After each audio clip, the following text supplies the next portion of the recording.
got electrocuted. I was taken to the ER, but the emergency room they took me to was 45 minutes away. I had to pay for that out of pocket too. Didn't have the money to do that. So guess what? I borrowed money or used credit cards or whatever I could. I even took money out my kids' piggy bank.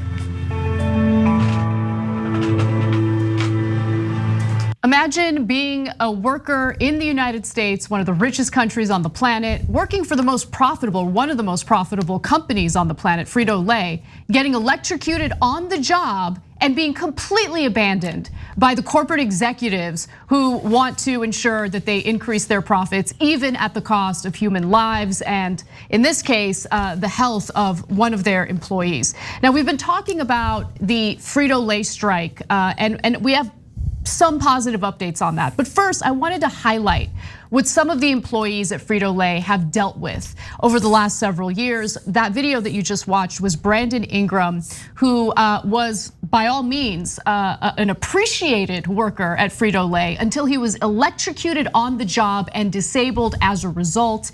The situation got so bad that his family had to essentially make adjustments in every single facet of their lives. Take a look. Remove 2 of the discs in my neck because they were bulging into my spinal cord. I wasn't getting enough fluid to my brain. If I didn't have the surgery, the doctor said any small fall or accident or something like that, and I would have been paralyzed from the neck down or dead. I still have to have surgery on my lower lumbar spine. From the moment that he couldn't work anymore and needed short-term disability, Frito-Lay abandoned us. I had to file for short-term disability and then long-term disability.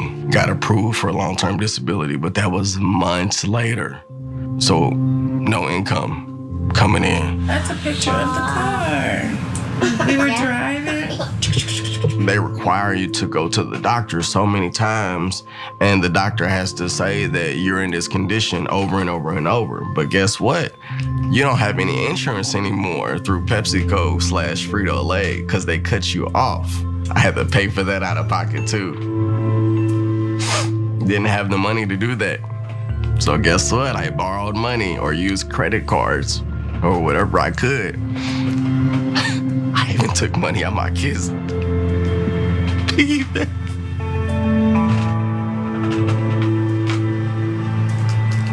We had to take from our children to live. And the doctor knew what was going on. So he was like, look, just pay half of what you owe every visit, and we'll just take care of the rest later. Now, the Ingrams have decided to file a lawsuit against Frito-Lay, and I have one other video to show you in regard to how Frito-Lay responded to that lawsuit. Then I'll give you some updates on this workers' strike. But Cenk, I wanted to give you an opportunity to jump in and comment on that awful video and situation. So we're gonna get into details of the strike and why they did that. And this is just one of the cases, but I wanna comment on this case in particular first. So after watching that, I went and checked the EBITDA of PepsiCo. So if you're unfamiliar with those business terms, let me explain. Frito-Lay is owned by PepsiCo. It's a much larger corporation. Original product was obviously Pepsi, but then they now own a huge amount of different products, food products in America and restaurants, etc. So EBITDA is profits basically, okay? So because if you're a smaller company and you're struggling with profits and then you have a couple of people go on disability or something and boy, you really need that, man, maybe you're in trouble, etc., right? You run a local restaurant and you say, well, I can't pay for 2 people that aren't working. Okay, we hear you. So Pepsi, how are they doing? Well, in the last quarter, that's just a quarter of the year, they made $3.782 billion in profit, not in revenue, in profit, okay? That's a 30% increase from 12 months ago, okay? But you look at the last 12 months, they made $13.917 billion, that's a 13% increase. So if you're making, I can go down the list for you guys, I checked all the years. For the last 4 years, they've been making over $12 billion in profit every single year. So you can't turn around and say, hey, I made 12, 13, 14 billion dollars in profit, but that guy got electrocuted on my watch because of my mistake, and and I'm gonna throw them in the garbage. Now you got plenty of cushion to take care of your workers who get injured on the job, to treat them right so they don't go on strike, etc. Don't come crying to us, PepsiCo and Frito-Lay, that you don't have enough money when we can see it's in your public records. You got 12 to 13 billion dollars in profits. So that's the reality of it. I know, Cenk, but here's the thing, right? I mean, you really have to weigh things. And so on one hand, you have literal human lives, right? Human lives. On the other hand, you have shareholders and your fiduciary responsibility to do what's in the best interest of your shareholders. So human lives, profit. Human lives, profit. I don't know. This is a really difficult equation. But all the incentives, as we know, are in the wrong place. The incentives are to do right by the investors as opposed to your own workers, who are the very individuals who make the profit in the first place. The workers who do the work that's necessary for them to make the profit. But what's even more disgusting about all of this, okay, you have a worker who's severely injured, disabled as a result of being electrocuted, files a lawsuit because his family is torn to shreds financially as a result. And how does Frito-Lay respond to it? Take a look. Frito-Lay, Pepsi, Sedgwick, whoever has people following my family, they are stalking us. Just to find something to be like, oh, he's okay. Recording my kids playing in the yard, recording me doing yard work. They follow me in traffic, on the highway, on streets. They followed me when I gave birth to my baby. They followed me to my daughter's school. I took my daughter out of school and decided to homeschool because I don't know if we're safe. I don't know how many people they've given our address and name and information to just to prove my husband wrong. They've done it for years. Why are you fighting so hard to say that I'm not hurt instead of just look at the paperwork, look at the medical stuff, look at everything I've been through? You would think that I'm a bad employee the way that everything has went. I've never done anything wrong to this company or even with this company. I have numerous awards to show that I'm not a person that you just throw away. Yeah, but are you a shareholder? You have numerous awards, but did you invest in the company? I mean, if you're not a stakeholder, who cares, right? That's what the model is. Like, we have to stop pretending like decisions are made based on like morality or the goodness in people's hearts or the evil in people's hearts. This is how the system works.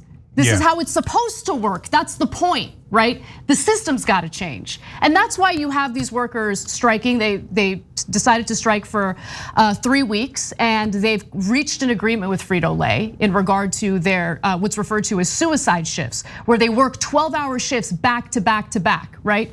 The agreement honestly doesn't look that great, but keep in mind, these are unionized workers. The outcome of this agreement isn't great, and they're unionized workers, which shows you just how much the power imbalance works against workers in this country, even if they're unionized, Yeah, so I want to make a couple of distinctions here, and then we'll get to, again, the details of how it turned out for the strikers. So there's a difference between public corporations and private corporations. Private corporations still run by their founders at least has some discretion, right? But if you're a public corporation, the stock market demands 15% return every single year. And if you don't have it, you're gonna get fired, and it doesn't matter, okay? And so the luxury of saying, hey, maybe we should be decent to this human being who clearly is correct, right? Just doesn't exist, because if you show human traits, you will be fired and you'll be replaced by a robot to run this corporate machine because it's now a public corporation. And so when I looked at Pepsi, I want to go back to that example. Now, they had a huge increase in the last year in their profits, but their profits declined in 2020 and in 2018. Now, they declined to $12.62 billion. It's not like they're not making a profit. It's not like they lost money. They're still making a giant profit, but the profit declined by 0.75, less than 1%, right? Stock market goes, I'm gonna punish you. Right. and I'm gonna punish your executives, I'm gonna punish everybody. So you better make sure you fire everybody. You better make sure that if somebody gets disabled, you crush them and their souls and their families, because this is what the greed machine demands. So Anna and I might not perfectly agree on capitalism versus public and private corporations, et cetera, and there's some distinctions to be made there, right? But understand how that part of the system works for sure. And again, if you're a small company and somebody, is every person who says they got hurt on the job telling the truth? No, of course not. I worked at a station that I was an employee at, had nothing to do with anything else. And Jake sometimes pretended like he was sick and couldn't go to work. I have the opposite problem. I'd go in while I was sick. Anyway, no, there was a camera guy who said he got hurt, and all the other camera guys said, yeah, we worked with him. Not all, half the guys had worked with him before. Said he gets hurt at every job, right? So does that happen? Yes. In this case, though, the guy has an exemplary record. All you have to do is look at it. There's no question about it, right? They're giving him award after award after award. He got promoted several times because they're saying, here's why he got promoted. Here's why he's doing an excellent job, right? He's got no blemishes on his record. The medical records are absolutely good. They had to take 2 parts of a spine out. Jesus Christ is so clear, right? Nope, doesn't matter. The greed machine demands that we crush your soul and your family. Right, and look, executive pay is, when we're talking about publicly traded companies, right? Executive pay is very intentionally tied to the performance of the stock. So, the executives themselves have a personal vested interest in ensuring that they turn a profit because their pay is dependent on it, right? So you mentioned the sticks, which is you can get fired. The sticks also include you're gonna get less in pay. And so are they willing to crush workers, executives, in order to ensure that they keep their jobs and earn as much as they can personally? Yes, of course. Now let's get to the agreement regarding the suicide shifts for Frito-Lay workers in Topeka, Kansas. Now, as I mentioned, for a few weeks, the workers decided to strike. They've reached this agreement. The company, by the way, has responded by saying, listen, I know some of the workers are overworked, but it's not as many workers as you would think. So here's the statement. The company says that its records indicated that 19 employees worked, get this, 84 hours in a given work week this year. Only 19, Cenk, only 19 of their employees worked 84 hours in a given work week this year. And 16 of those allegedly volunteered for overtime. I'm sure that there's no coercion or anything with like the power dynamic in the company. Only 3 of the 19 had been required to work, the company said. Yeah. Now, the workers were frustrated because they felt that they didn't have a choice. They felt that they were forced to work overtime. Right, so that's what the company was responding to. Now, the agreement, which was ratified in a vote that one union official described as close, puts an end to what workers at the Frito-Lay plant in Topeka, Kansas called suicide shifts, back-to-back 12-hour shifts with only an 8-hour break in between. The new contract guarantees 1 day off a week for workers, does away with forcing workers to take the suicide shifts and increases wages. In a statement, Frito-Lay said that the new 2-year contract includes a 4% wage increase for all job classifications and additional opportunities for the union to have input into staffing and overtime. Yeah, so first of all, on the 84 hours a week, the reason why 16 people might have done it voluntarily is because economic conditions are so bad, you gotta work 84 hours a week to support your family. So that's the thing that they, of course, leave out of their equation. But when I saw that stat, I like to think I'm fair. I look at both sides of it, and I have the perspective of being deeply progressive and a business owner. And so I looked at it and I said, okay, wait, is this a major issue or a minor issue? Well, if it was a minor issue, why did 600 people strike out of 850? Right? If it only affected 19 people and 16 of them did it voluntarily, so only 3 people were affected by suicide shifts, why did 600 people strike? Right? And by the way, the people who didn't strike, they say, look, I couldn't afford to miss 1 payment, otherwise my family's screwed, right? So this was obviously pervasive at this particular workplace. Okay, and that's what happens at giant corporations. So at the end of the day, what do they get? They got they had not had an increase in hourly pay of more than 20 to 40 cents in the past 6 to 8 years. So when you have incredibly low wages, which then both the company forces you, but your own personal economic situation forces you to work 60 hours, 80 hours. And look, I choose to work 80 hours a week, but I run this company, right? It's another thing to say to someone, you're gonna work 60, 80 hours a week, and that's because you could barely live on what I'm paying you. So that's a completely different situation. And that's why they felt they were forced into a strike. And unfortunately, they come out of it. Did the workers feel like they got something great and they feel great about it? No, it seems like based on their reaction, they're like, it's not great.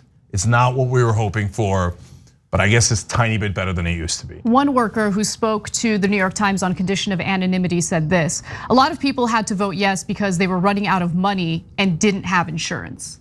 So this person, of course, spoke to the New York Times on condition of anonymity because he or she is worried about retaliation by the company. But it seems as though the situation got desperate for some of the workers, which is why they had this vote. And it was a close vote based on what the union itself is saying about it. But at least there's a little bit of progress. But really, this is a small fight in what I think is a larger battle. This isn't something that's just illustrative of Frito-Lay and every other company is wonderful. It's the way that the system works. It's the incentives and disincentives. And we're gonna see the same story over and over again as long as the incentives are in the wrong place. Yeah, one last thing about corporate rule as it affects this story. And you see it underlying a lot of this. So insurance. Once we have an insane system, only in America, every other developed country has universal health care. So if you lose your job, it's okay, that you're still gonna get the surgery for your back. They're still gonna take care of you. If you're on strike, you still have insurance. You or your family member is not going to die while you're on strike. But here in America, we have complete corporate rule. So if you dare to go on strike, if you dare to get hurt on the job because of the company's fault, it doesn't matter. You're gonna lose your insurance and we're gonna threaten your life. We're not just gonna threaten your economic well-being, we're gonna threaten your physical well-being. So back to that assembly line and you'll do as you're told by your corporate overlords. So this is a sick, sick system that we have. And anyone who argues against Medicare for all supports this system where the workers must serve those corporate masters, otherwise their lives are on the line. I'm gonna say one final thing, just because I gotta get it off my chest. That video of him crying about taking money out of his son's or child's piggy bank, man, that really got to me out of like everything that was in that video, because I don't personally know what that feeling is because I don't have kids, but I know what it's like to feel like a failure. I can't imagine what that's like when you feel like he hasn't failed anyone, right? But he's put in a situation where he feels like a failure because he has to take from his children's future just to take care of himself. Like, I can't imagine that kind of pain. Like, we live in the richest country in the world. No one should feel that kind of pain and suffering. No one, period. I just had to get that off my chest. It's been on my mind all day ever since I saw it. Thank you for saying that. I thought, of course, about the same thing because I have kids, and I thought, oh my God, it would break my heart into 1,000 pieces if I take money out of their piggy bank. It's soul crushing. But one other thing that was personal in that story, if you watch the longer video of that couple, he's a veteran. So and the wife says he dodged bullets and bombs in other countries for ostensibly for freedom, right? And do we have freedom here? Do we? Or do we have to serve those public corporations, all of us? Otherwise, when you actually get hurt because you got electrocuted on the job because of their fault, all of a sudden you lose your health insurance and you have to break into your kid's piggy bank. Is that really freedom? No, if we want to fight for freedom, we don't need to go to Iraq or anywhere else. We need to fight for freedom here, and that's to liberate ourselves from corporate rule. By the way, if you're wondering how, you have to get the government to actually protect its citizens. The government's supposed to protect us through the military, the police, fire departments, etc. They're also supposed to protect our lives through health insurance and through holding corporations accountable, which doesn't happen, of course. And the reason we have corporate rule is because we have money in politics. So corporations just buy all of our politicians and the mainstream media. So that's the reality of this. And what you saw there in that video is the consequence of those political decisions that were made. Thanks for watching The Young Turks. Really appreciate it. Another way to show support is through YouTube memberships. You'll get to interact with us more. There's live chat emojis, badges. You've got emojis of me, Anna, John, JR. So those are super fun. But you also get playback of our exclusive member-only shows and specials right after they air. So all of that, all you gotta do is click that join button right underneath the video. Thank you.